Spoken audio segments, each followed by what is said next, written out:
Hello la Hello team. la team. Comment ça va Dylan? Ça va et toi Achille? Tu sais que je suis content d'être avec toi. Bah moi aussi. Parce qu'à chaque fois tu viens un peu en coup de vent, tu viens Faire les promos, les trucs. machins, ouais. Là voilà, j'ai décidé. Nouveau look pour une nouvelle vie en plus. C'est vrai, nouveau Nouvelle look, coiffure. C'est vrai qu'on t'a jamais vu en vidéo Les comme ça. lunettes. Oh là là. La totale, on change tout dans un nouveau look. Pas de cardigan, maintenant, plus posé. en plus. Pas de Je suis assez fier de cardigan. toi. Non, j'ai mis une petite Pas de chemise, je savais que t'allais me taquiner un peu dessus. Le cardigan et la cravate du Black Friday nous sont tous restés en travers. Ouais, On a je fait des sais. paris au sein de l'équipe pour savoir quelle serait la tenue. Je suis sûr d'ailleurs que vous avez pondu un sondage pour vous moquer de ma tenue, c'est Ah, sûr.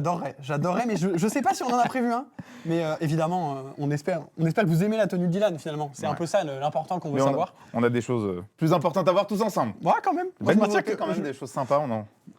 Il y a des très très belles choses à voir qui sont devant nous. On les sort pas pour le moment. Non, on est des gens discrets. On va peut-être accueillir notre invité. Bien sûr. Vous le connaissez. Le À seul un et moment, je vais l'unique. plus avoir d'adjectif pour le présenter de manière différente. Encore une fois, il est toujours là, toujours présent. C'est un des rares qui peut tout vous tester, tout vous décrypter et en temps et en heure, parce qu'à chaque fois, c'est le premier à avoir toutes les infos. Je parle évidemment de l'homme de la situation, de l'homme qu'il nous fallait pour décrypter évidemment ce produit. Et il n'est nul autre que Damien Bernal. Comment ça va, Damien? Salut Damien. Salut tout le monde, salut l'équipe, merci pour l'accueil. Eh ben avec Merci plaisir. à toi. Tu vois, on n'a plus vraiment d'idées pour te présenter, mais on tente des trucs. On essaye des choses. Des nouveautés, des distinctions. Exactement. Bon, aujourd'hui, on va décrypter ensemble un nouveau produit, puis on parlera aussi de la deuxième nouveauté qui est sortie en même temps. Deux belles nouveautés.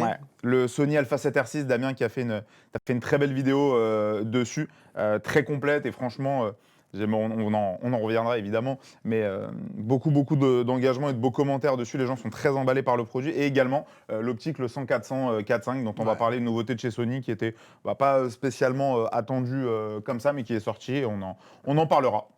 Complètement. Petit rappel, tant qu'on est là, pour les gens qui sont déjà convaincus par le produit ou qui seraient convaincus pendant qu'on en parle, finalement, on a évidemment, comme toujours, des petites offres de lancement. En plus, Damien, ça te concerne, parce que du coup, on a, Dylan, des offres de lancement sur ce produit-là, avec différentes promotions selon les optiques sélectionnées. Donc voilà, les offres de lancement, elles apparaissent au panier. Donc la première déjà, c'est que jusqu'à fin mai, pour toute commande ou précommande, parce qu'on ne parle même plus de précommande, parce que le produit depuis aujourd'hui est arrivé pour ceux qui l'ont précommandé. Le produit est déjà parti et pour ceux qui le veulent, il est dispo là, sur ipln.fr en stock. Il y a la formation de Damien qui est offerte jusqu'au 31 mai pour une précommande. Et ensuite, il y a une autre offre, enfin 3 autres offres, mais qui sont déclinées du coup avec de la remise, avec de l'achat cumulé, ou pour l'achat d'une des deux optiques en F2, le 28-70 ou le 50-150, vous avez 300 € de remise. Pour tous les GM2, donc 16-35, 24-110, 70-200 et 85-1.4, 200 € de remise. Et pour le nouveau grip qu'ils ont sorti, le VG-C6, 100 € de remise. Donc après, tout ça est cumulable. Si vous voulez prendre 3 optiques et le grip, enfin tout, vous pouvez faire le cumul que vous voulez, ça vous fait plaisir. Quand même bon, hein. Là, tu l'avais tout en tête là. J'ai volontairement pas fait le commercial, etc. Là, on est là pour décrypter. Franchement, t'es bon. Et puis surtout, pour toute précommande, avec ou sans les offres de remise boîtier plus optique, vous avez la formation de Damien sur le boîtier qui est offerte. Damien, est-ce que tu peux nous parler un petit peu de cette formation? Qu'est-ce qu'on a quand on regarde cette formation? Bah écoute, 8 heures de formation, on passe dans tous les menus, on passe dans tous les boutons, on voit comment configurer ça. Et je m'étais bien pris la tête pour repenser la formation au moment du Sony A7 V. Donc j'avais essayé vraiment d'aller plus loin et les retours c'était incroyable. Donc évidemment, ceux du A7R6 vont en profiter. Donc voilà, écoute, toujours très cool. Merci à IPLN de l'offrir, les gens sont contents et moi aussi. Et merci à toi de l'avoir partagé, merci de l'avoir fait. C'est du boulot, mine de rien, on ne se rend pas compte, mais de décortiquer un produit, de faire la vidéo sur tous les menus, sur tout ce que l'appareil a dans le ventre et est capable de faire, franchement, c'est du temps et puis c'est une vraie valeur ajoutée, je trouve. Clairement, c'est un vrai plus qui est apporté. Donc, clairement, déjà bravo à toi et j'espère que les gens sont contents de recevoir la formation parce qu'il y a quand même pas mal de choses qui sont nouvelles, on va en parler, il n'y a pas vraiment de nouvelles spec, il y a des améliorations de beaucoup de choses, mais c'est vrai que ça permet, alors il y a des évolutions, mais une nouvelle fonctionnalité, tu vois, pas forcément. Par contre, pour quelqu'un qui commence chez Sony ou qui viendrait d'une autre marque, ça permet vraiment de pouvoir voir tout ce que le boîtier a dans le ventre est capable de faire. Parce que généralement, on utilise un boîtier à 5, 10, 15% de ses capacités. Par contre, quand tu as la possibilité de tout savoir, c'est vraiment cool. Complètement. Je pense que... Moi aussi, mon boîtier il est parti aujourd'hui. Voilà. Oui, c'est vrai. Il fait partie, Damien. Des gens qui ont précommandé, mais évidemment. Tout le monde va le recevoir à partir de demain. D'ailleurs, on a parlé des offres, mais il y a également tout ce qui est au courant chez IPLN. Le paiement en plusieurs fois sans frais. Notre chat en ligne, le téléphone, on reste toujours disponible. Très, très, très réactif. Complètement. Et livraison en 24 heures avec Chronopost. Pour toute commande passée avant 16h, vous recevez votre commande le lendemain avant 13h avec Chronopost en point relais ou à domicile. Donc ça, c'est vrai que c'est des choses qui peuvent être complètement. Et puis la reprise. Et le système de reprise. Parce que là, on va nous l'afficher. Je l'ai plus. Je sais pas, non, on l'a peut-être pas là. Mais j'ai plus le calcul en tête. Mais la reprise en fait d'un A7 R5 ou d'un autre boîtier est possible pour envisager ensuite en bon d'achat de venir déduire ce budget-là d'un nouveau A7 R6 par exemple. Complètement, ouais, c'est ça. Sur un A7 R5, en fait, on va reprendre ça environ 2000 €. Donc tu fais un A7 R5 à 3000 quoi, c'est pas mal. 3100, ouais. Ouais, c'est ça. Ouais, c'est ça. Je sais pas compter, de toute façon, tu le sais. Je le sais. Malheureusement, on est au courant. Ça, c'est pas nouveau, mais voilà. Nouveau. Et après, si vous voulez revendre d'autres boîtiers, A7R4, A7R3, A7 IV, ou même d'autres marques, on peut le faire aussi. Mais voilà, on avait vraiment fait l'exemple pour le 7R5 parce que c'était vraiment ce qui était le même à plus distance et de manière semi-automatisée. Complètement. Du coup, maintenant qu'on a, on a parlé promo, on a fait notre petit segment pour que vous sachiez un petit peu tout ce que vous pourriez avoir si vous le commandez, que vous êtes finalement convaincu pendant ce live après ou dans 2 ans finalement, hein, quand vous voulez. Un petit contexte, je vais pas y arriver, quand même parce que ce boîtier, je le trouve intéressant dans le moment et dans ce qu'il nous confirme de la volonté de Sony. Je suis complètement en fait, ça a commencé par la 7.5 il y a quelques mois, qui est arrivé de manière beaucoup plus sportive. On était à la base sur un boîtier très polyvalent, très très bon, mais qui était bon à tout faire sans être excellent nulle part, je serais tenté de dire. C'est-à-dire c'était un très bon à tout faire. Et il n'était pas très sportif, il était de plus en plus défini. En vidéo, c'était correct, c'était pas monstrueux. Et là, ce qu'on a vu avec cet A7 V, c'est vraiment un gain en sportivité, avec du coup une rafale jusqu'à 30 images secondes, avec de la pré-capture, etc. Et là, en fait, on suit vraiment cette même logique. Toi, Damien, si on revient un petit peu sur A7 V, est-ce que tu peux nous résumer un peu rapidement, toi, comment tu as vu et tu as aimé ou pas ce segment-là, on va dire ce changement et cette sportivité amenée sur ce boîtier-là? En fait, ouais, tu parles du contexte, mais c'est vrai que Sony revient de loin. Ils ont eu 2 années ou 3 assez difficiles avec des boîtiers qui étaient quand même un peu décevants. Et c'est vrai que là, ils sont en train de lancer une nouvelle génération qui est arrivée fort avec la 7.5. Et mine de rien, c'est pas tous les jours, hein, parce qu'on voit que Sony fait environ 2 générations pour un capteur. Et donc, à chaque fois, un capteur, ça dure 6 ou 7 ans. Donc, voir arriver là, une toute nouvelle génération de capteurs sur la 7R6 qui va beaucoup plus loin et introduire la nouvelle batterie, l'écran, je perds mes mots, le rétroéclairage, le rétroéclairage et tout, c'est plein d'éléments où franchement, ça fait comme une bouffée d'oxygène. Et ce boîtier qui était un peu niché, tu vois, dans du studio, dans du paysage, il devient hyper polyvalent. Et Sony, c'est vrai que face à un Z8 qui est quand même à 4 ans, ou face même à un Canon R5 II, ils n'avaient pas vraiment de réponse. On était obligé de payer 3000 € de plus pour avoir la même chose. Et là, ça y est, ils ont la réponse. Et ils sont bien alignés sur le marché, en fait. Donc, c'est trop bien. Complètement. Et juste le rétroéclairage. De quoi? Le rétroéclairage, on va pas trop le voir parce qu'il faut avouer qu'il est assez discret. Dans la lumière. Et là, honnêtement, il est fait pour la nuit. Hein. C'est ça. Autant moi, de mon côté, je le vois légèrement. Tu as dit là, on le voit un petit peu. Mais là, si je le tourne à la caméra, je pense que vous n'allez strictement on le voit un peu. Léger, tu penses? Ouais, je sais pas. Est-ce que si je fais comme ça? Léger. Retourne peut-être. Là, on le voit un peu. Si vous regardez sur C3 et menu, là, on le voit vraiment. Ouais. Le C3, il clignote. Mais voilà. Mais du coup, bon, là, évidemment, on est dans un studio très bien éclairé. Mais si vous êtes dans des situations plus sombres, en intérieur, en photo de concert, en photo d'étoiles, c'est des choses, tu le disais dans ta vidéo, Damien, mais qui sont hyper pertinentes et qui peuvent être hyper pratiques pour certaines utilisations. C'est des choses qu'on attendait vraiment en termes de changement de design. Si on refait un peu les specs rapides, on est sur un produit donc 100% empilé maintenant, ce qui n'était pas le cas à la base de la gamme R. On a donc du 30 images par seconde, la pré-capture jusqu'à 1 seconde. En vidéo, on monte à de la 8K30, on peut avoir du 32 bits flottants avec la poignée externe. Tu l'as dit aussi, on a une nouvelle batterie. Donc au global, on est vraiment sur un produit qui a été fortement revu, aussi bien dans le positionnement même en fait. Pour moi, le R avant, c'était résolution. Je le disais. R pour résolution, c'était le truc. C'est la découpe de la gamme de Sony. Tu avais le S pour sensibilité, qui était vraiment les boîtiers plus typés vidéo. Les boîtiers sans rien, qui étaient les polyvalents, les bons à tout faire, comme tu le disais. Ouais. Et la gamme R, qui était vraiment la gamme résolution, avec le R3, le R4, le R2 anciennement. Mais c'est vrai qu'aujourd'hui, avec le 7R6, on voit arriver une vidéalisation des produits et même... sportivisation des produits, j'invente des adjectifs. Mais voilà, quand tu vois le pré-capture, le 30 images par seconde en rafale sans blackout, le 8K30, le 4K120, tu vois, c'est des trucs vraiment qui en font un boîtier super complet et qui montrent justement que c'est un boîtier super intéressant et super performant en toutes conditions. Complètement. Il y a aussi une belle optique sur laquelle on reviendra un peu plus tard. Complètement, ouais, le 104, 104.5. On tease encore un petit peu, on va rester un petit peu sur cet A7R avant de passer dessus, mais il y a des belles choses à dire aussi. Je crois que Damien, tu l'as bien aimé aussi, si je dis pas de bêtises, cette belle optique. Ouais, alors forcément, on l'attendait pas, tu vois. Ouais. Mais effectivement, non, mais c'est vrai que les gens attendaient un 100-400 GM2 qui était un remplaçant de l'ancien. Alors, en fait, ça n'a rien à voir. Ouais, on est sur Mais une c'est autre vrai gamme, là aussi, ouais. qu'il est étonnant dans ses performances. On ne s'attendait pas à ça.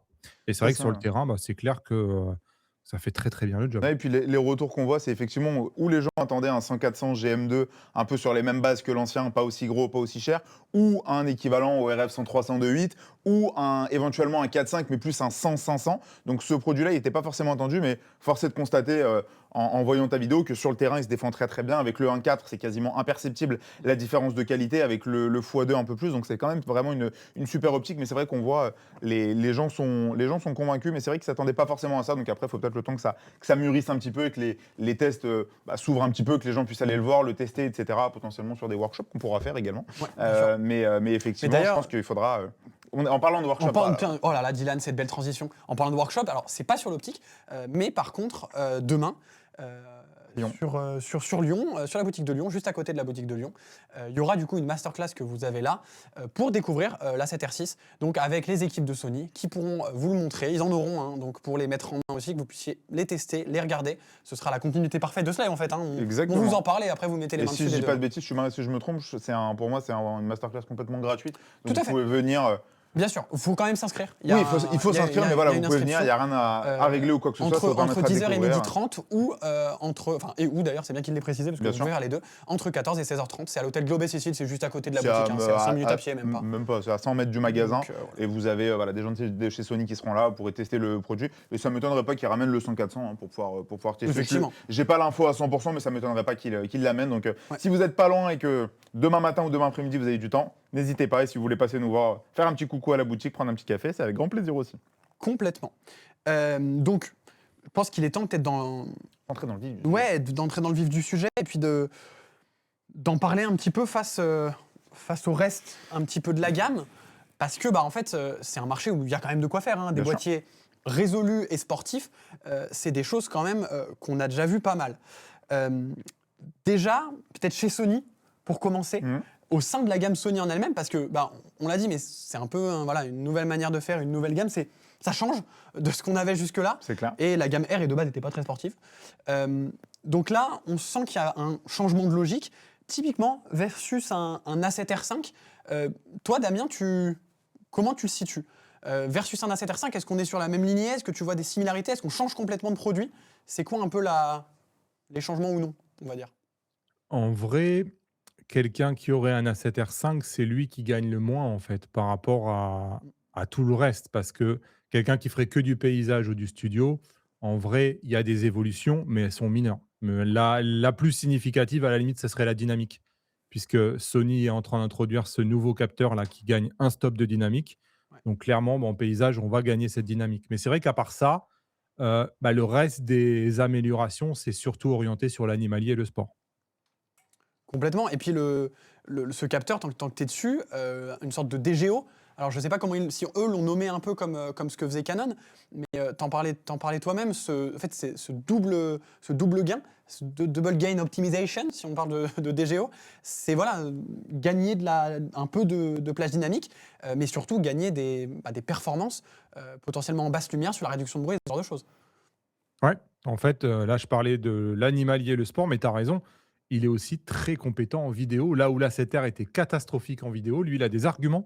C'est-à-dire qu'en fait, ça en fait un boîtier polyvalent où tu te dis, tu achètes ce boîtier-là. Si j'ai besoin d'une super caméra, il est là. Si j'ai besoin de faire du sport, il est là. Si j'ai besoin de faire d'animalier, il est là. Si j'ai besoin de faire du paysage, il est là. C'est un boîtier qui est capable de tout faire très bien. Et ce DGO, qui en plus permet d'avoir une qualité, une réduction du bruit, une montée en ISO qu'on n'avait pas, franchement, qui permet même avec 67 millions de pixels d'avoir un résultat qui est propre.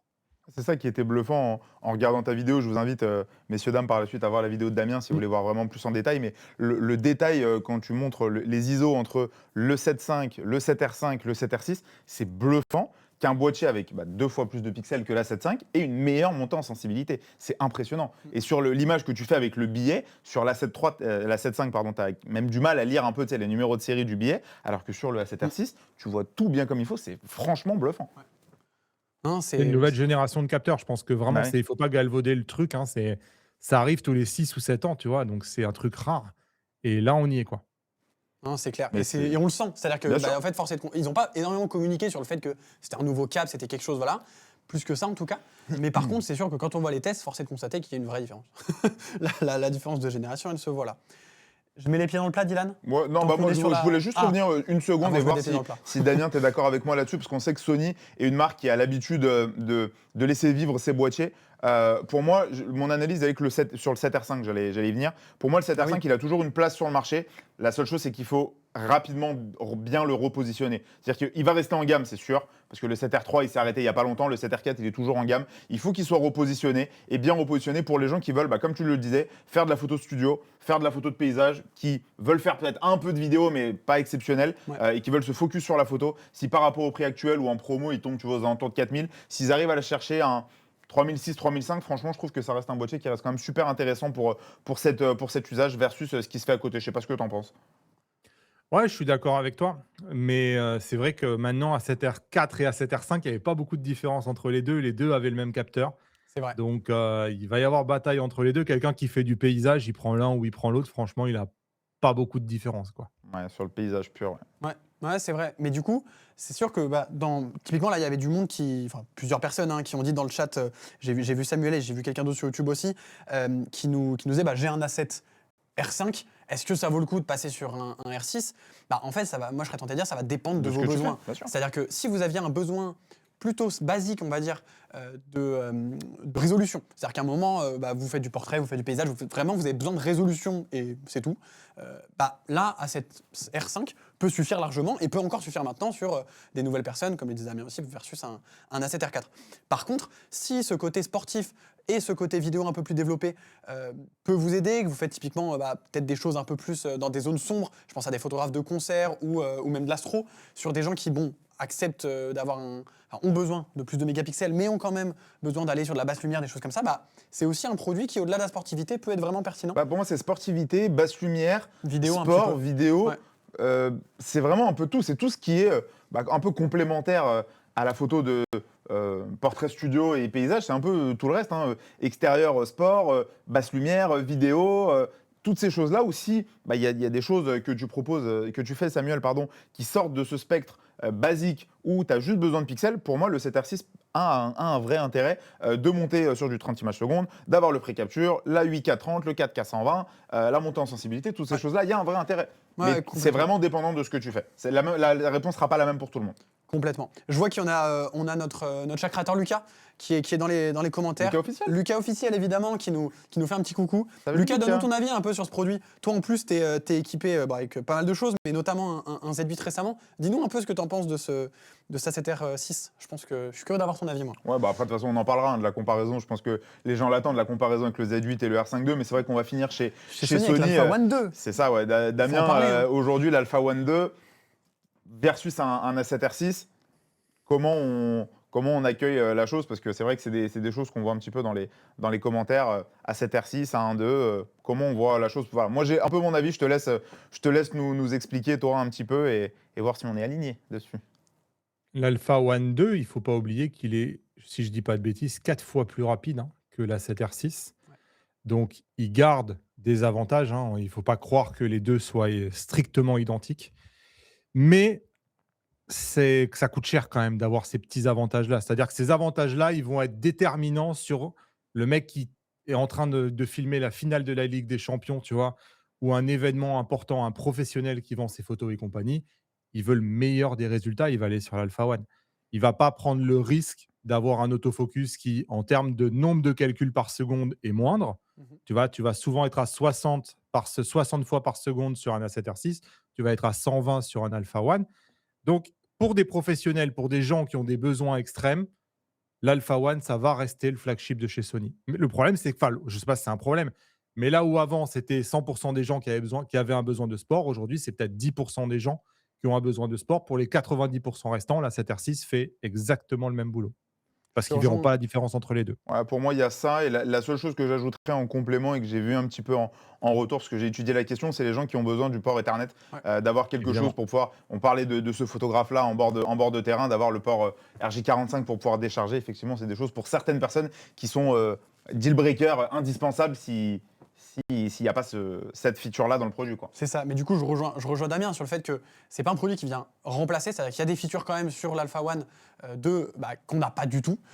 Mais par contre, effectivement, pour beaucoup de gens qui, des fois, prenaient cet Alpha One comme le boîtier qu'il était, c'est-à-dire le bon à tout faire en tout point, c'est-à-dire qu'il était excellent en sport, excellent en photo, excellent en résolution, excellent en vidéo, là, en fait, s'il n'y a pas un besoin de sport extrême et de rapidité vraiment extrême, aussi bien sur l'autofocus que sur typiquement de la connectique, en fait, peut-être là, A7R6 peut être une très très très bonne option. Mais d'un côté, est-ce que c'est pas une bonne nouvelle pour les utilisateurs de se dire que pour 85-90% des gens, il n'y a plus besoin de mettre 7005, il faut mettre que 5000, je mets des guillemets parce qu'on parle quand même de 5000 €. Voilà, on économise 2005, on peut acheter une optique à côté. Voilà, ça reste quand même une bonne nouvelle et ça respecterait, je trouve, la logique parce que le 1.1.2, moi je parle de marché général, le 1.1.2 était en termes de volume beaucoup plus vendu que ses concurrents directs, le Z9 et le R1.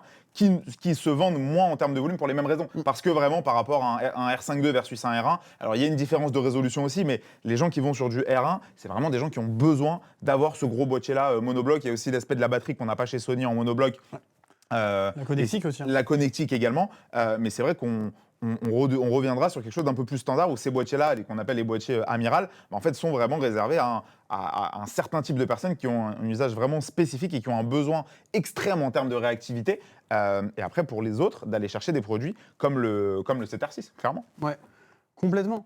Et du coup, tu as fait la transition là, en parlant de ces boîtiers-là, notamment chez Canon. Alors, R1, on est un peu sur une dynamique haute parce qu'on est beaucoup moins résolu, mais avec des technologies particulières. Donc, je sais pas, j'ai du mal à le comparer là. Je pense que le match est plus sur la partie différent. Ouais, complètement. Mais par contre, Z8, Z9 et R5.2, on est pile en face. Damien, moi, ce que je me suis majoritairement noté, c'est Z8, Z9, on a une rafale qui est plus bridée, parce qu'on monte uniquement à 20 en RAW, on monte à 120 en JPEG, mais on monte que à 20 en RAW.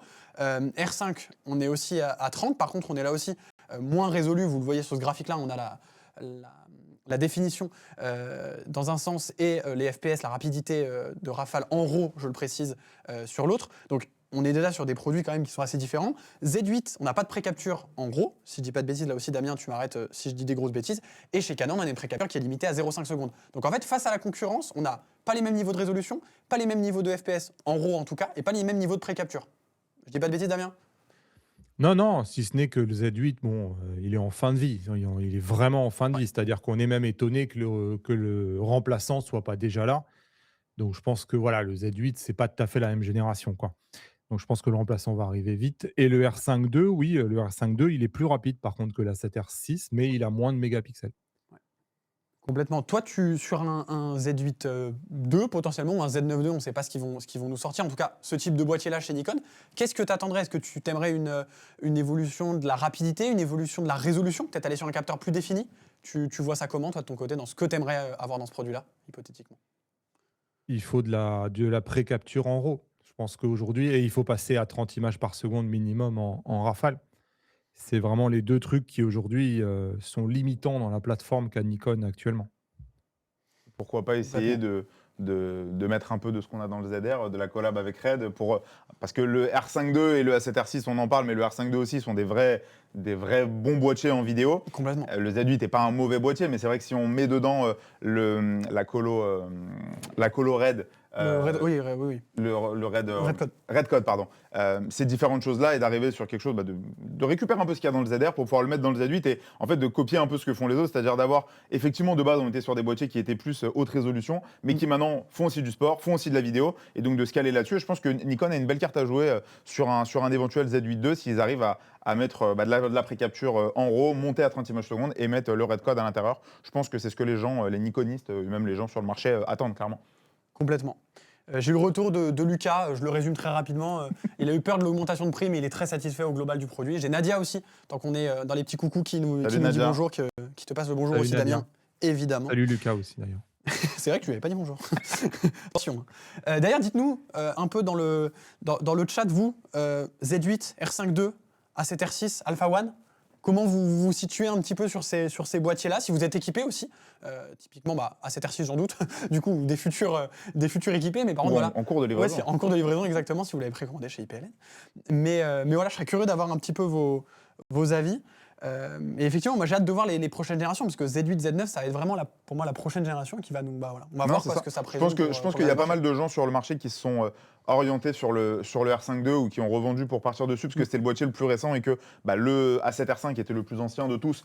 Et donc peut-être qu'on a vu, le 7 R5 c'est un boîtier qui se vendait moins, le R5 II avait plus une cote importante. Le Z8, on perd un petit peu de vitesse, mais forcément parce qu'il est plus ancien. Le fait que le R5 II soit renouvelé et que là il y ait le 7 R6 et potentiellement un Z8 par la suite, un Z8 II par la suite, je pense que ça va rebattre les cartes et de voir un peu où les gens vont aller. Mais c'est vrai que là, on l'a vu, le 7 R6, c'est un produit qui a suscité une attention très particulière et très importante de la part du marché. Généralement, quand Sony font des sorties, ça tape dans le mille. Alors, on a eu quelques sorties l'année dernière qui ont été un peu moins plébiscitées, mais effectivement, de manière générale, on l'a vu, la 7.5, ça a été un boom extraordinaire sur le marché. Une très bonne lancée, comme disait Amers, ils repartent, quoi. Bien sûr, exactement. Complètement. J'ai une petite question sur YouTube. Est-ce que tous les objectifs Sony sont compatibles avec l'A7R6 ou seulement la série GM? Bien évidemment, toutes les optiques. 100%. C'est-à-dire que 100% des optiques le sont. Je serais même tenté de dire, même des optiques APS-C, il y aura un crop qui sera appliqué qui va vous dégrader la qualité d'image, mais elles le sont toutes. Alors, encore une fois, elles se montent, elles marchent. Faut voir de quelle manière, comment les optiques vont gérer la résolution du produit. Mais sur le principe, toutes vont pouvoir se monter, toutes vont pouvoir être utilisées. La seule chose qui va être importante à savoir, c'est que si on met de l'optique tierce, qui est alors une chose très importante chez Sony et qui pour moi aujourd'hui est un vrai intérêt chez eux, c'est-à-dire d'être capable de proposer une gamme extrêmement large chez Sigma. On reprend l'exemple, Damien en parlait lundi pendant le live pour ceux qui étaient là par rapport à Canon, où si tu veux un 24-70-2.8 et pas un 28-70 comme ils l'ont, tu es obligé de mettre 2500 €. Par contre, chez Sony, tu as le 24-70 GM2 qui fait grosso modo 2005, mais si tu n'as pas forcément besoin, tu peux avoir pour moitié prix le Sigma, et ça c'est un vrai intérêt que tu as chez Sony. Donc tu as du Sigma, du Tamron, tu as même d'autres marques comme Viltrox. La seule chose qui est importante à savoir, c'est au niveau de la rafale. Si tu comptes faire du sport, tu seras bridé à 15 images par seconde avec des optiques tierces, alors que sur toutes les optiques Sony, pas forcément GM, tu seras à 30 images. C'est la seule chose importante à savoir. Tu m'arrêtes, Damien, si je me trompe, mais je crois que je dis pas de bêtises. Malheureusement, tu te trompes pas, ouais. Ah, j'ai tout malheureusement. Malheureusement, tu te trompes, j'allais dire, bravo. T'as vu, il m'a fait un suspense. Ah là, tu nous as fait perdre. Ah ouais, non, mais cette limitation à 15 images par seconde, elle est pénible. Ils ont refermé la monture, moi j'appelle ça comme ça, tu vois. C'est-à-dire que c'était la fête et hop, c'est plus la fête. Ouais, et ça fait jamais plaisir quand c'est dans ce sens-là, globalement. Ah bah si tu ouvres et que tu fais plus, effectivement, c'est plus... On a d'autres questions? Ouais, j'avais une petite question, tac, elle est où? Débat de la pré-capture. Là, Damien, je vais faire appel à tes notes, parce que je sais que tu as cette data quelque part sous la main. Sur la pré-capture, si on va sur une seconde avec l'A7 R6, combien est-ce qu'il me reste de secondes pour continuer la rafale? Donc en fait, le buffer... Une seconde et demie, je crois. Le buffer, il fait 2 secondes et demie de mémoire. Ouais. Mais ça suffit, si tu l'utilises juste pour une action ponctuelle, un oiseau qui décolle... un boxeur qui prend un uppercut et compagnie, franchement, tu as ta seconde d'action isolée. Sincèrement, ça suffit. Et qui ne limite pas complètement. C'est-à-dire, une fois le buffer rempli, on peut quand même shooter, et de manière extrêmement réduite. C'est ça, 6 images secondes, je dis pas de conneries? Ouais, c'est ça. Mais ça on peut quand même shooter. Alors que le Canon s'arrête. Ouais. Et il faut attendre qu'il est complètement vidé sur sa carte pour pouvoir repartir.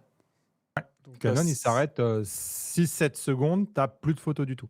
Ouais, là où, du coup, même une rafale très limitée permet quand même de refaire des photos s'il y a quelque chose qui se passe, de manière bridée, mais au moins on les a. Là, Canon, il n'y a plus aucune chance. Ouais. Donc, voilà. Sur un mariage, tu fais une scène, tu veux le moment, mais ensuite derrière, tu as une photo, pas une petite danse ou un truc marrant à 6 images secondes, tu es largement bon. Là, tu l'auras, alors que sur le modèle de Canon, tu l'auras pas. Donc, effectivement, c'est une spec assez intéressante et importante pour moi à souligner. Complètement.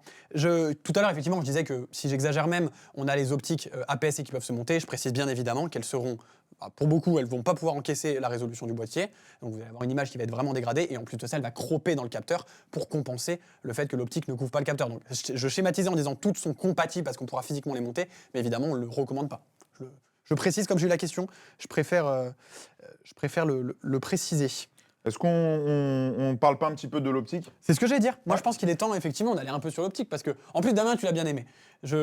Même si on s'y attendait pas, comme tu l'as si bien dit, mine de rien, on est sur une optique Bah, moi, franchement, Damien. les tests de Damien, ils m'ont bluffé. Hein, l'optique, pareil, je pense qu'on a tous été, même nous, hein, et les gens, autant que nous, les consos, autant, surpris par ce 100-400 4.5 qui est, bah, comme je le disais, un peu entre un 100-400 en zoom glissant et le 100-300 2.8 de Canon qui est une optique d'exception et on ne savait pas trop où se positionner.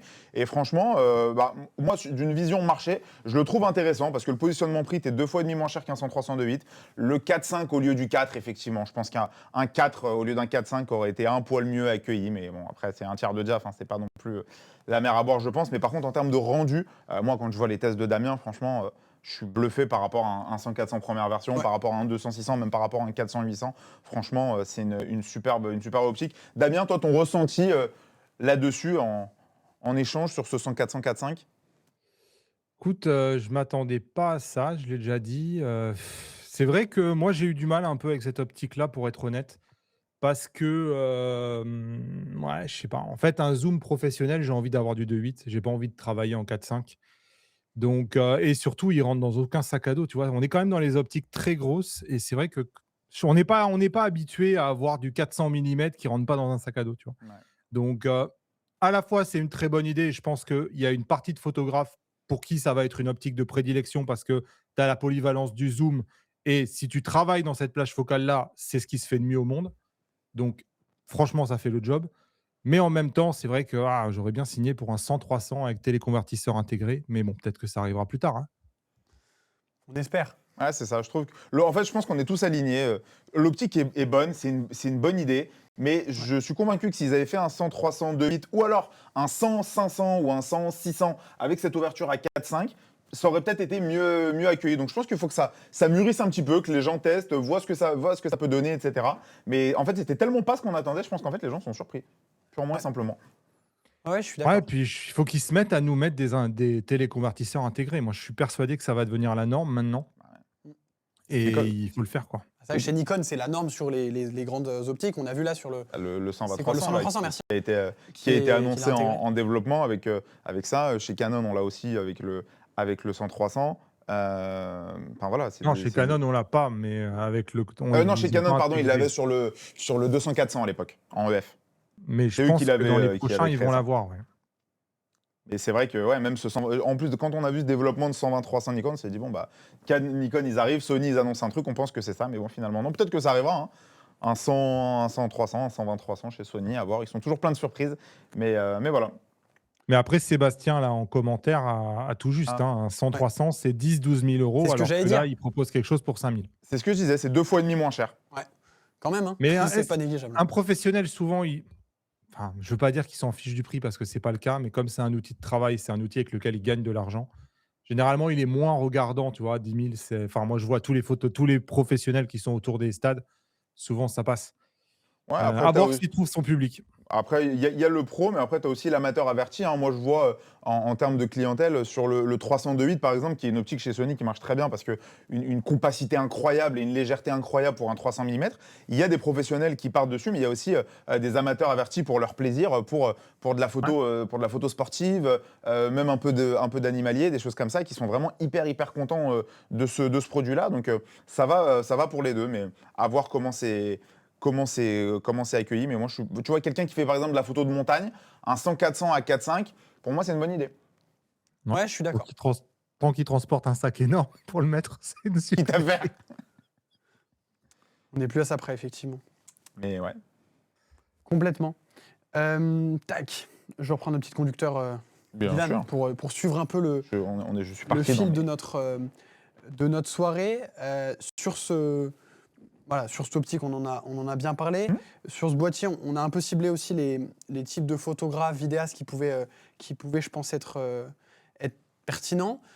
Moi, je trouve que ça ouvre, on en parlait en début, mais la gamme Sony, au global, sur ce qu'elle va devenir. Parce que du coup, moi, je me questionne énormément sur le futur. Et typiquement, un Alpha One 3, qu'est-ce qu'on attend dans un Alpha One 3 déjà? Moi, j'avais une hypothèse, vous me dites ce que vous en pensez, messieurs, c'était du global shutter. C'est-à-dire que à 50 millions de pixels. c'est-à-dire qu'ils arriveraient à nous Non. sortir un global shutter en 50. J'y crois pas. Moi. Toi, J'y tu crois crois pas, zéro. Dylan? Toi non plus? Personne n'y En fait, croit. quand je vois le débat qu'il y a eu pendant longtemps sur la 9.3 avec la montée en sensibilité à 24 millions, j'ose pas imaginer à 50 millions ce que ça serait. Moi, c'est juste pour cette raison-là. Techniquement parlant, c'est peut-être possible, mais par contre, sur la partie ISO à 24 millions, le rendu du A9 III, il est pas forcément top en ISO. C'est une des critiques qui est remontée, malgré que ce soit un très bon boîtier, il fait 120 images secondes en photo, c'est exceptionnel. Mais c'est vrai que sur cette partie-là, si tu doubles le nombre de pixels, moi, je suis pas convaincu que ce soit faisable. Je pense pas. Moi, j'ai l'impression qu'il faut oublier tout ce qui était avant la 7.5. À partir de la 7.5, ils sont en train de redéfinir la gamme. Et la manière dont je le vois, c'est que tous les produits qui vont arriver vont redéfinir cette gamme-là. Et moi, je les vois bien. S'ils ont mis du 30 images par seconde sur la 7R6, c'est que probablement ils ont du 60 sur l'Alpha One Mark III et ils ont du 120 sur la 9, tu vois. Ok. Et moi, je le vois bien avoir cette global gamme, cet shutter, étagement-là. Cet étagement-là en termes de rafale. Ouais, j'aime bien. C'est-à-dire que le 30 deviendrait en fait l'ancien 10 et qu'après on augmente quoi. On passe sur du 60 et le 50 millions de pixels bougerait pas. Pour moi, ce serait pas idiot. Après, moi, j'ai une vraie question. Et je pense qu'il y a beaucoup de gens qui se la posent parce qu'on commence à monter sur du 8K30, du 4K 120 sur un boîtier à 67 millions de pixels. Ouais. Est-ce que un A7S4, une FX3 Mark II, en vidéo, qu'est-ce que moi je pense que tout le monde rêve de voir parce qu'on a vu Canon qui arrive avec l'AC50, le R6V, le ZR chez Nikon, tu vois, tout le monde arrive avec des boîtiers un peu skillés vidéo. Comment ? Complètement. Ouais, et Sony, qui sont toujours là. La FX3, ça reste aujourd'hui une référence, mais demain, une FX3 Mark II ou un A7S4 ou les deux, qu'est-ce qu'ils sont capables de mettre dedans ? Ouais, je suis d'accord. Moi, je rêve de 2 specs, mais je sais pas si c'est des choses qui sont faisables. Vas-y Dylan, fais-nous ta liste au Père Noël. Moi, demain, une FX3 Mark II, 4K 240 et triple ISO natif, je signe tout de suite. Ouais, moi je suis curieux du triple ISO natif. C'est-à-dire que moi j'attends de voir ce que c'est comme triple ISO natif. Ouais, c'est ça. Tu vois, s'ils nous disent en fait c'est comme avant mais on en met un en plus au milieu, Non, bon, tu montes à 12 est-ce qu'il y a un vrai truc ou est-ce qu'on monte à un 25 000 à plus 12 minutes, 25 000, tu fais des. Oh, ce serait révolutionnaire. Ça je suis d'accord. Parce C'est que ce qu'on attend d'une la gamme FX3 était révolutionnaire, mais là, si tu sors une FX3 Mark II avec ça, t'as plié le game. Damien, je te vois avec un petit sourire. Bah écoute, évidemment, c'est ce que Sony doit faire. Il y a aucun doute sur ça. S'ils veulent plier le game, comme ils ont pris de l'avance avec la FX3, qui, on le voit, hein, le R6V est incroyable, on en a parlé il y a 2 jours, mais le R6V, il vient de rejoindre la FX3 4 ans après, en gros. Ouais. S'ils veulent reprendre cette avance-là, bah, il faut qu'ils fassent tout ce qu'ils font, même pas encore sur la 7R6. Il faut qu'enfin ils se mettent à faire du RAW. Il faut qu'enfin ils débloquent en fait tous les codecs. Pourquoi pas du ProRes? Il faut de la 4K 240, il faut des waveforms, il faut de l'obturation en angle, il faut se mettre à l'anamorphique. Il y a tout à faire en fait chez Sony, ils font rien. Donc vrai, il y a c'est vrai que tout à faire. Il y a de quoi faire. Mais on verra. Et je pense que si on Mais met je suis un confiant. sondage aujourd'hui pour les Sonyistes, quel est le boîtier que vous attendez le plus? Mais je pense Ah oui. que remplaçant d'une FX3 ou remplaçant pour moi la 7S4, c'est mon avis, je pense qu'il ne sortira jamais parce que la FX3 a tellement pris le pas dessus et on parlait de cette histoire chez Sony Oui, de on est sur un récupérer tour 10 pratiquement, les capteurs, etc., de faire un capteur pour d'autres produits. Le A7S2 était un produit révolutionnaire en vidéo. Le A7S3 est sorti, est redevenu la révolution. Et dès que la FX3 est sortie, on a vu les A7S3 se vendre très nettement moins et vendre quasi exclusivement de la FX3. Demain, si tu as une FX3 Mark II, je pense que c'est le boîtier. Voilà, si on aurait demandé ça il y a 8 mois, je pense que avant la réponse numéro 1, quel est le boîtier que vous attendez le plus, ça aurait été A7V. Et numéro 2, pas de si loin que ça derrière, FX3 Mark II. Moi, je suis assez convaincu que les utilisateurs Sony attendent avec impatience un remplaçant de la FX3. Dites-nous d'ailleurs en commentaire si vous êtes utilisateur vidéo Sony. Tu vois, moi j'ai voilà. Lucas qui lui était utilisateur FX3. Du coup, il a maintenant Z8, mais voilà. Il pose la question d'un global shutter sur FX3 2. Moi, ce que je trouve pas déconnant, parce que Global Shutter, on en parle énormément en photo sur les avantages que ça peut avoir et tout, mais il faut pas oublier que, mine de rien, mais tout ce qui est caméra cinéma, en fait, t'as un tas du Global Shutter qui arrive et qui a une vraie pertinence là-dessus. Oh, ça me plaît ça. Donc, tu vois. Ça te plaît pas ça, Damien, parce qu'on en parlait sur un 1.3 éventuel, mais sur une FX3 Mark II, un Global Shutter? C'est pas prêt. On voit avec la 9.3 que, en fait, la FX, elle est là pour la haute sensibilité. On voit que c'est la référence, en fait. Et on voit bien que le Global Shutter, pour l'instant, ils n'y arrivent pas. Ouais, c'est vrai, Donc, j'y crois pas trop. Un triple ISO natif, c'est un peu J'y crois pas contradictoire. trop, ouais. C'est vrai. À Moi, je voir. suis déçu. Moi, j'aimais bien cette idée. Je sens que vous êtes contre mes idées de Global Shutter. Je sens que vous n'avez pas envie que les ingénieurs au Japon, Je dis pas que c'est une mauvaise idée, mais j'ai du mal à croire que ce soit possible à mettre de façon optimale dans un boîtier à 50 millions de surtout, pixels. effectivement, sur un 50, je suis d'accord. Et puis, tu as raison, Damien, aussi, sur un boîtier qui, effectivement, est très, très bon en bas ISO. effectivement pas vraiment le point. Je l'entends. Je suis Donc il y déçu, a hein, plusieurs mais je l'entends. personnes qui demandent pourquoi Sony passe pas à la CF Express type B. Oui, c'est vrai, j'ai vu passer ça. Je pense que ils ont quand même cette, compacité en objectif quand ils font les boîtiers, quand ils font leur gamme. Donc ils cherchent à avoir vraiment les cartes les plus petites possibles et ça, c'est la CF Express type A et en plus, il y a quand même la double compatibilité avec la carte SD qui est très appréciée par les gens qui sont chez Sony, qui fait que, bah, franchement, tu peux mettre 2 cartes SD ou 2 CF Express type A, franchement, ça fait bien le boulot. Moi, ce que j'attends le plus, c'est qu'ils passent à la norme CF Express 4.0, qui va débloquer une vitesse largement plus rapide sur la CF Express type A. Ouais, comme tu as chez les Angelbird qui ont sorti de la Ah 4.0. ouais, mais pour l'instant, on l'exploite pas. Ouais. Mais effectivement, et puis enfin, le port est le même en fait. C'est-à-dire que dans un SD, tu fais rentrer de la CS, ce qui n'est pas le cas où bah, on le voit chez Canon, hein, Bien sûr. où en fait tu as 2 slots qui sont pas intervertissables et du coup bah, tu peux pas mettre 2 fois la même carte, ce qui peut être embêtant selon les besoins de vitesse des gens. Typiquement, voilà, Non, une c'est clair. CF, tu peux pas suivre avec une SD de la même vitesse. Et après, on n'en a pas trop parlé, mais on parlait de rolling shutter quelques secondes avant. Le rolling shutter sur le 7R6, c'est vraiment impressionnant, Damien. J'ai vu ta vidéo. Ce qu'ils ont réussi à faire est toujours pareil sur un boîtier aussi résolu. Franchement, le rolling shutter, c'est incroyable Ah ouais, sur la vraiment. 7R6. Ouais. En vidéo, oui. Mais alors, c'est incroyable en vidéo, il y a aucune question à se poser. Après, c'est au prix d'une qualité qui est un peu moindre par rapport à un A7 V qui est suréchantillonné sur de la 7K Ouais.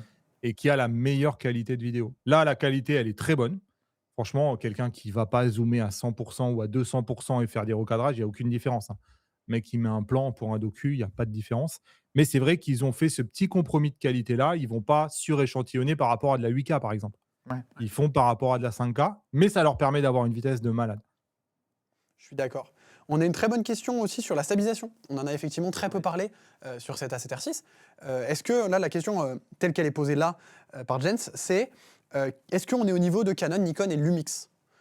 Déjà, Damien, est-ce que toi, tu voyais une vraie différence entre Nikon, Canon, Lumix et Sony? Est-ce qu'ils étaient vraiment à ce point-là en dessous? Je pense que non. Et surtout, Euh, est-ce que là, on a une vraie différence maintenant sur cet Moi, j'ai A7R6? l'impression que c'est Lumix qui est largement supérieur. Ouais. Lumix, ils ont des. Enfin, autant Sony vit pour la compacité, Lumix vit pour la stabilisation. Ouais. C'est pourquoi quand ils sortent un compact qui n'a pas de stabilisation, tout le monde hurle. Mais c'est vrai que, franchement, non, Sony s'en tire très bien. Moi, j'aime beaucoup la stabilisation dynamique active qui, au prix d'un gros recadrage, permet réellement d'avoir un résultat qui est bluffant et que les autres n'ont pas.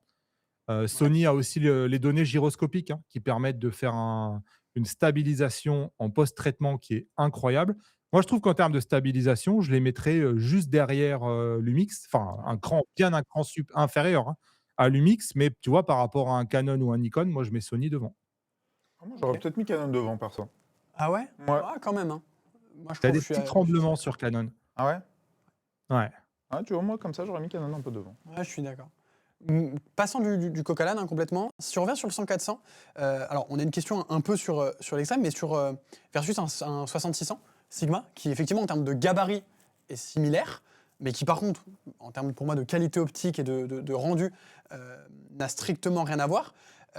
Et la question va aussi jusqu'au téléconvertisseur, parce que du coup on n'est pas du tout sur la même plage focale aussi, mais typiquement, entre un 6600, qui est une optique certes un peu moins poussée et un peu plus abordable, hein, bien sûr, et un 100-400 avec TC par exemple 1.4, mais 4000 € de plus, qu'est-ce qu'on en pense? Damien, toi, tu as testé le TC et c'est pas mal sur ce Ah 100-400. ben, le 1.4, il passe comme s'il n'y avait pas de TC. Ouais, c'est excellent. D'ailleurs, si Sony le lance en même temps qu'un capteur 67 millions de pixels, c'est qu'ils savent que l'objectif, il les tient sans problème. Mais de là, le comparer à un Sigma 6600, c'est vraiment 2 optiques qui sont très, très différentes. Je ne connais pas Vrais l'ouverture extrêmes. du 600, mais elle doit pas être folle 5-6, Non, chez plus que Sigma, ça, je non? crois que c'est 5-6-6-3 de mémoire. même 7.1, je crois. Je crois Ouais. qu'on descend à 7.1. Sur une plage en zoom optique 10 fois. Ah, c'est Enfin, je clair. suis pas sûr du comparatif là. Je pense que c'est 2 trucs qui sont faits pour faire des choses différentes. Ouais. Ouais. Mais par contre, effectivement, avec un TC, ça nous amène là-dessus, hyper pertinent un 100-400. C'est-à-dire que ça lui augmente sa plage. Tu l'as même testé avec un x2 et ça reste quand même encore correct. On reste sur quelque chose qui est exploitable. Là où il y a des optiques, on les met sur un TC x2, c'est fini. Il n'y a rien. Ah, mais tu vois, aujourd'hui, moi, j'ai plus de mal qu'il y a 10 ans, quand on mettait des TC de partout, parce qu'il n'y avait pas le choix en termes de résolution. Aujourd'hui, tu as des boîtiers à 45, 50, 60, maintenant 67 millions de pixels.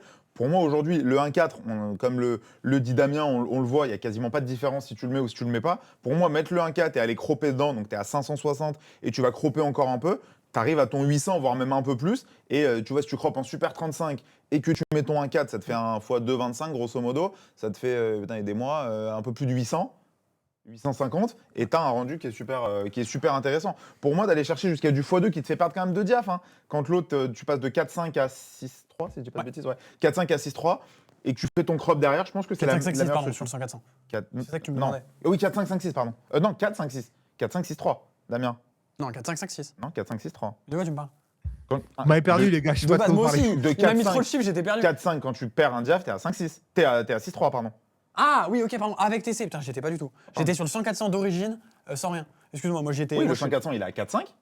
Et quand tu non, je te parle de l'autre 100-400. Je parle de l'ancien 100-400. Ah, pardon, oui, donc non, on était. Oulala, on était. Ah non, mais on n'était pas. On n'était pas ensemble. Non, mais il n'y avait rien. Aucune connexion, Dylan. C'est vraiment terrible ce qui se passe. Navré, Damien.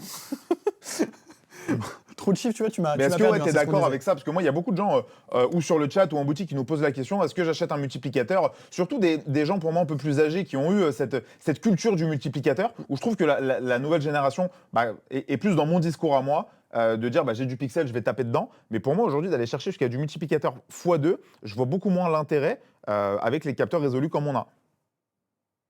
Ouais, je suis d'accord. 100% d'accord. Tu mets un crop Super 35, tu as ton multiplicateur en 5. Et pour ceux qui sont multiplicateurs, en fait, le vrai problème des multiplicateurs, c'est le prix d'or auquel ils sont vendus. Et d'après ce que je lis les commentaires. Pour l'instant, je n'ai pas eu l'occasion de tester, mais les téléconvertisseurs Viltrox font vraiment un boulot incroyable. Alors, apparemment, c'est impressionnant. Apparemment, ils sont au-dessus de ceux de Sony pour 2 fois moins cher. Au-dessus? Alors non, moi j'ai eu des commentaires élogieux dessus, mais pas là-dessus. Et si tu veux le tester, je te l'envoie, si tu veux regarder. Dès que je m'ennuie, je te fais un mail. Dès que t'as vraiment plus rien, Damien, parce que vraiment, en ce moment, c'est des changements calmes, hein, toujours. Damien va m'envoyer un mail en 2027. C'est bon 2037, pardon. C'est bon, je suis dispo. Non. C'est pas mal. Je refais un petit tour un petit peu des commentaires. Ouais, moi j'aimerais bien, si on peut en régie, lancer un petit sondage. J'aimerais bien savoir sur les gens qui sont là, si vous êtes convaincus ou pas par le 7R6, un petit oui-non.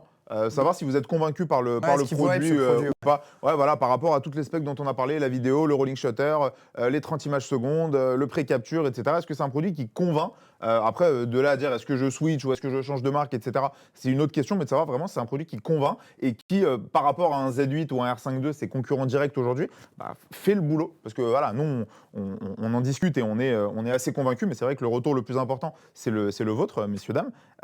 Et j'aimerais bien savoir. Donc si en région, on peut lancer un sondage. Est-ce que vous êtes convaincu par le 7R6? Oui, non. Carrément. Pendant ce temps, j'ai une...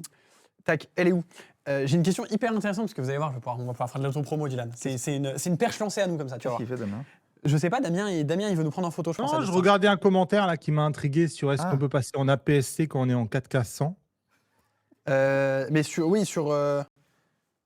C'est quoi sur le site? site? Passer là. C'est Marc qui nous dit ça. C'est Marc Schauffel. Marc Schauffel. Tout à l'heure au téléphone, il nous dit re. Donc effectivement, Damien, je te laisse vérifier pour Marc. Et pendant ce temps... les amis créateurs, ils sont là. On a Lucas, on a Nadia, on a Marc. Carrément. Je suis sûr qu'on a d'autres silencieux. J'avais tout à l'heure, est-ce que tous les objectifs Sony sont capables d'assumer du 68 millions de pixels, mais surtout, comment le savoir? Et en fait, c'est un peu compliqué. C'est-à-dire que vous allez avoir différentes gammes chez Sony, une gamme sans LED, une gamme G pour des optiques déjà un peu plus qualitatives et une gamme GN pour l'excellence sauce Sony. Mais même là, au sein de ces gammes-là, il y a un niveau de qualité de base, mais c'est compliqué de savoir laquelle est vraiment excellente, laquelle peut assumer, etc. Et donc aussi, ce qu'il faut regarder, c'est la génération.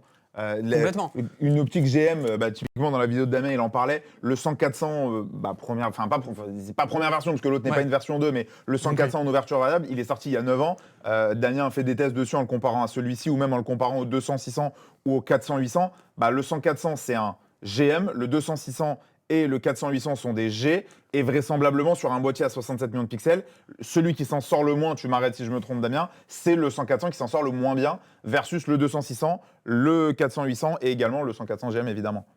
Ouais, c'est ça. Ouais, c'est ça. Et du coup, c'est là où, de toute façon, et même, c'est ça, au niveau des gammes, au niveau des générations, il y a des grosses différences entre le 200-600, typiquement, et le 400-800, qui restent dans la même gamme, mais sur des générations différentes. On n'a pas du tout le même niveau de piqué et de qualité optique. Donc, en fait, c'est des choses, ça. Il y a deux moyens, pour moi, principaux de savoir. C'est des gens comme Damien, qui vont les tester, qui vont vous en parler, qui vont vous les comparer avec le reste, qui vont vous permettre de vraiment voir les images là-dessus. Et puis la deuxième, c'est nous, c'est IPLN. On l'a dit en début, mais voilà, un service client, que ce soit en boutique, évidemment, si vous pouvez venir mettre l'œil dedans, faire vos tests, limite même mettre votre carte mémoire, c'est des choses qu'on fait. On a beaucoup de gens qui viennent, qui nous disent est-ce que je peux tester telle et telle optique.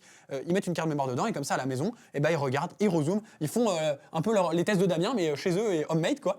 Donc ça, c'est des choses qui peuvent tout à fait être faites en boutique. Et puis le au téléphone, le chat, on peut vous conseiller, nous vous recommander. mail. Vous nous dites moi j'hésite entre telle et telle optique, je veux vraiment une qualité optique optimale.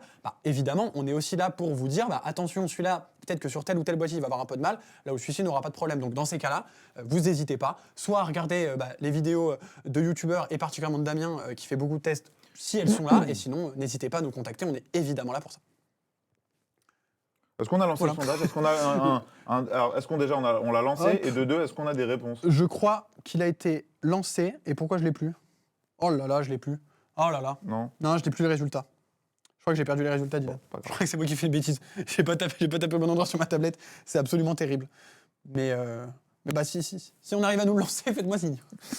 je vais y arriver. Ou si on arrive à me retrouver les résultats, je suis très preneur. Je refais un petit tour des questions. Ah, il y a quelqu'un qui a été vexé, Dylan. Oula. Quelqu'un qui a dit qu'il était âgé, mais qu'il n'utilisait pas de multiplicateur. Non, c'était pas pour être. Non, mais alors, pour le coup, c'était pas pour être méchant, mais c'est vrai. Anciennement, on n'avait pas de boîtier aussi résolu où on se posait la question de se dire est-ce que je vais cropper. Déjà à l'époque de l'argentique, il n'y en avait pas. À l'époque du début du numérique, il y avait peu de pixels. Donc quand on avait besoin de zoomer, en fait, il n'y avait pas 50 solutions. C'était multiplicateur. Tu perds de diaph si tu mets 1x2 et t'as pas le choix. Donc c'était plus de ce côté-là, ce n'était pas pour irriter. Je voulais que tu aies ton droit de réponse, Dylan. Bien sûr, mais ce n'était pas pour vous irriter, cher monsieur ou chère madame. Complètement. C'est un monsieur, je crois. J'ai pas vu. Si je dis pas de bêtises. Qualité, on n'en a pas parlé. Du viseur. Alors là, c'est une question qui est posée sur les porteurs de lunettes. Viseur, Damien, sur cet A7R6. T'en as pensé quoi, toi?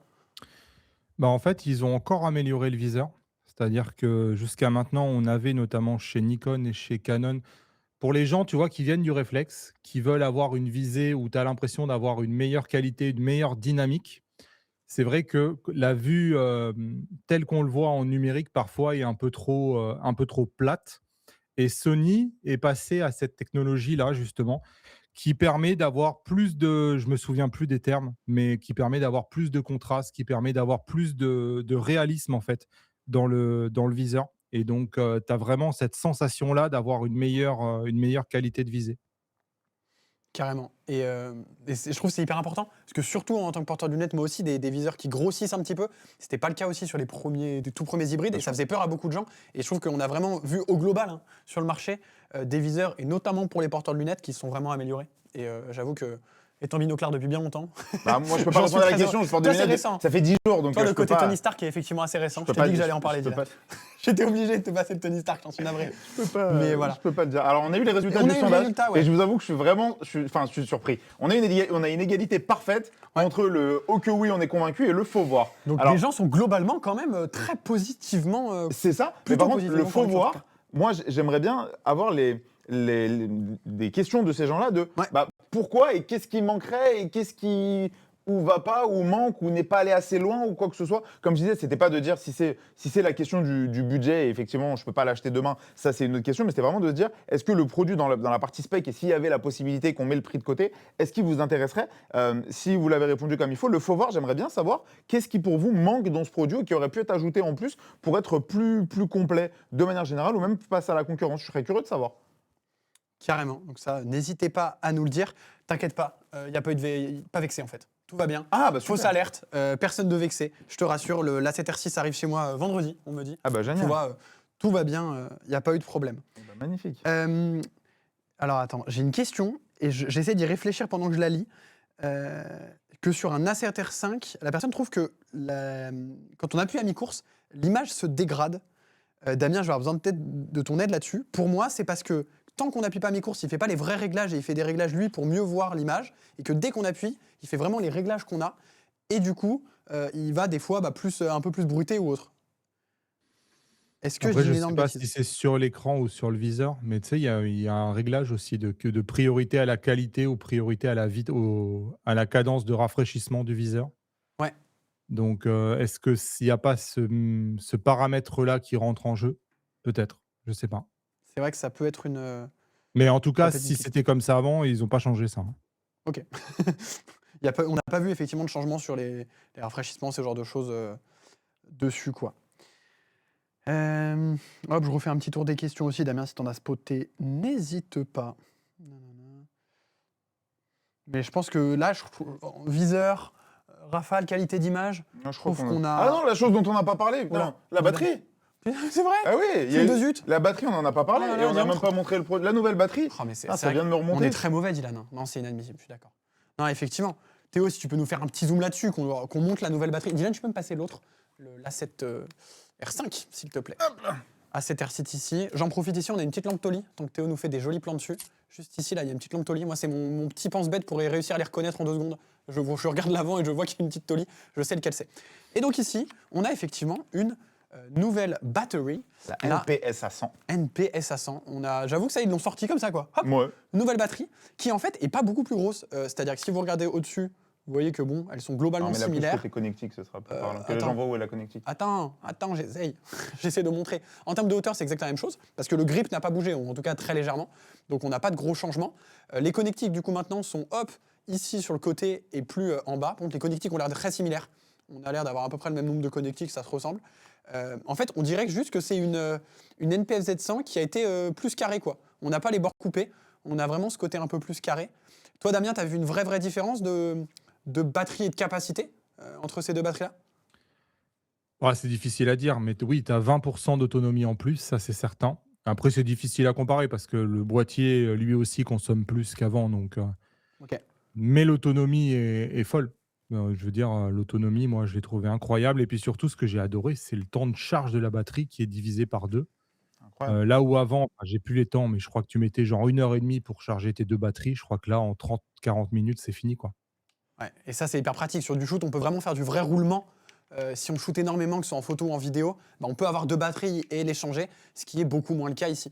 En parlant de chargeur, justement, on me l'a C'est ça. amené. On a ce double chargeur qui, du coup, Et il est dans propose la la boîte charge de la rapide. 7R6. Hein. Effectivement, et ça, c'est Il est pas mal, inclus. ça. Ouais, il est C'était plus fourni le cas, avec. on l'attendait plus. Hein. Il l'avait enlevé, on se pensait pas que ça reviendrait. Alors, sur les R, Et ça si je fait dis pas plaisir. de bêtises, le 7R5, il l'a toujours eu. Jusqu'au 7.5, tu l'avais, mais sur les boîtiers plus haut de gamme, tu l'avais. Enfin, jusqu'au 7.5, tu l'avais pas. Et les boîtiers plus au-dessus, tu l'avais. Mais là, ce qui est bien, c'est que c'est un chargeur double. Ouais. Chargeur double et rapide. C'est-à-dire qu'en fait, que vous chargez 1 ou 2 batteries, le temps sera le même. Donc il envoie vraiment énormément de patates. Et c'est en USB-C. Là-dessus, Ouais. et c'est évidemment, bien sûr, en USB-C, loi européenne oblige là-dessus. Tout comme le boîtier, hein, on ne l'a pas précisé, mais qui a 2 ports USB-C, un peu comme la 7.5, en fait, en plus d'avoir, par contre, là, du jack, une sortie casque, un HDMI pleine taille et évidemment un port flash. C'est la particularité des A7R. Chez Sony, ils ont le petit rond flash. Là. Tu l'as où? Tu l'as là? Je l'ai là aussi. Bon, je l'ai sur la 7.5, mais voilà. Une prise synchro. Une prise synchro. Ouais, c'est une synchro. j'ai l'impression qu'avant, tu vois, je pouvais me trimballer parfois avec pas mal de batteries. Là, j'ai l'impression qu'avec 3 batteries, une dans le boîtier et 2 dans le chargeur, t'es le roi du monde. T'as pas besoin de plus. Ouais, effectivement. C'est ce qui est bien, hein, parce que du coup, bon, on l'a vu, hein, les gens, ils sont pas très contents de voir que toutes leurs batteries ne sont plus compatibles. D'un autre côté, passer sur une nouvelle génération qui est plus autonome, qui permet plus de choses, et qui en plus de ça est meilleure et va vous permettre d'en avoir pas 10 000 dans le sac, c'est quand même pas mal.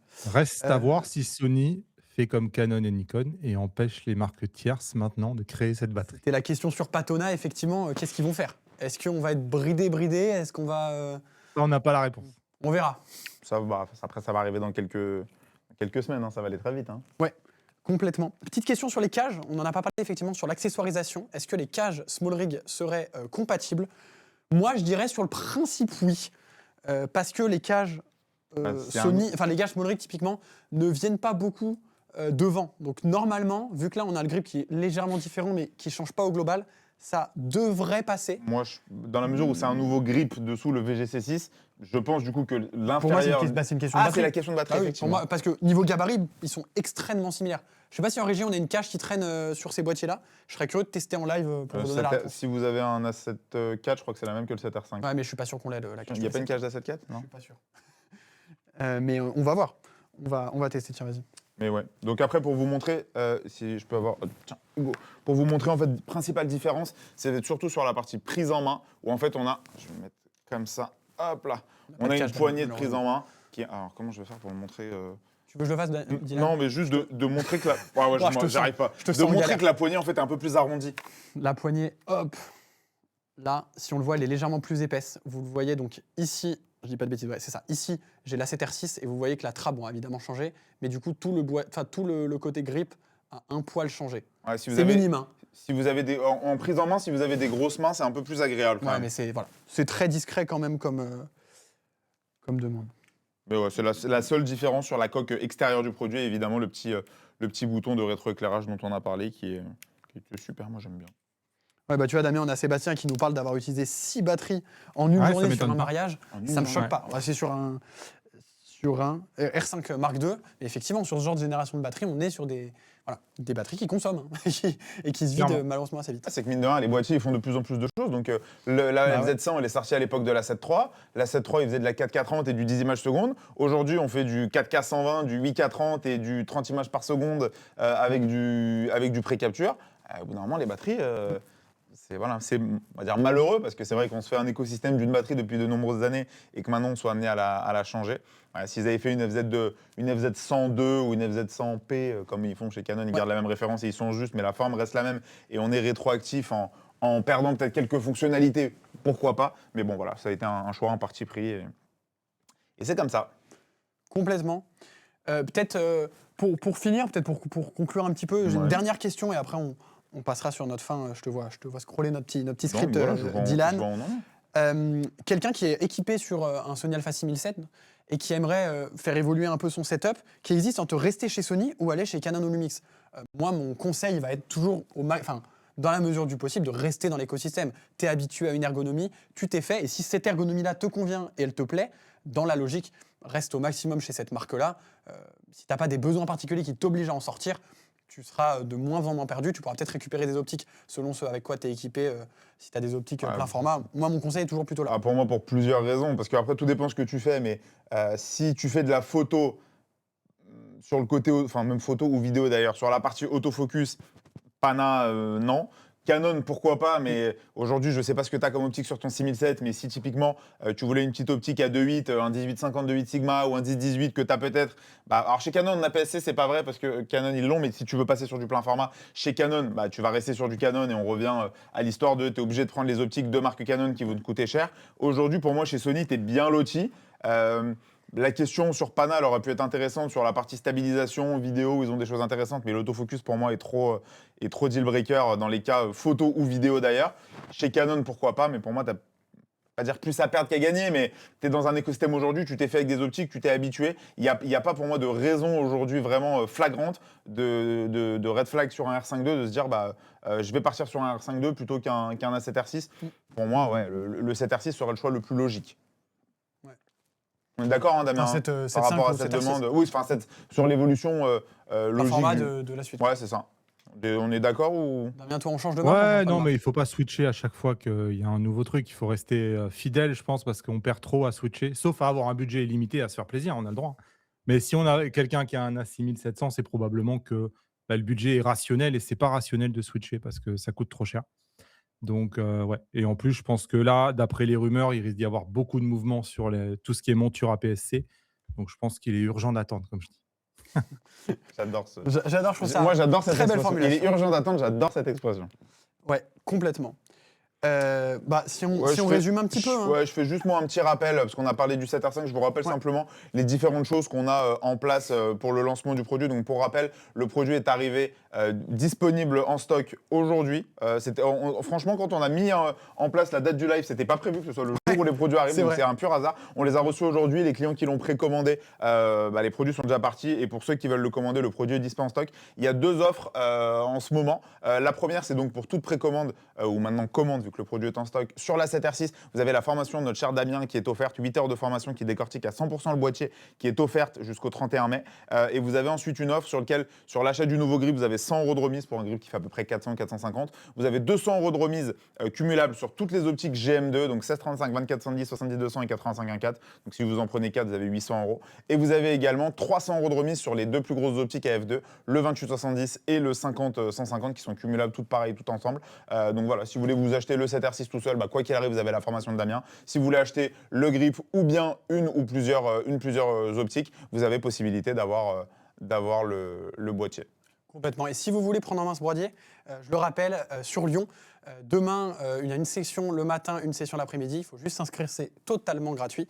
Vous pouvez venir prendre en main. Il est où? Il n'est pas là. Voilà, le mauvais. Tu m'as perdu. Là, pardon. Ah, il est là. Paf. Prendre en main ce nouveau A7R6. Et voilà, vous pouvez vous inscrire directement. On va vous remettre le petit lien dans le chat côté modération. Et voilà, vous pourrez aller vous inscrire, le prendre en main. Il y aura des experts Sony qui vont pouvoir répondre aussi à vos questions.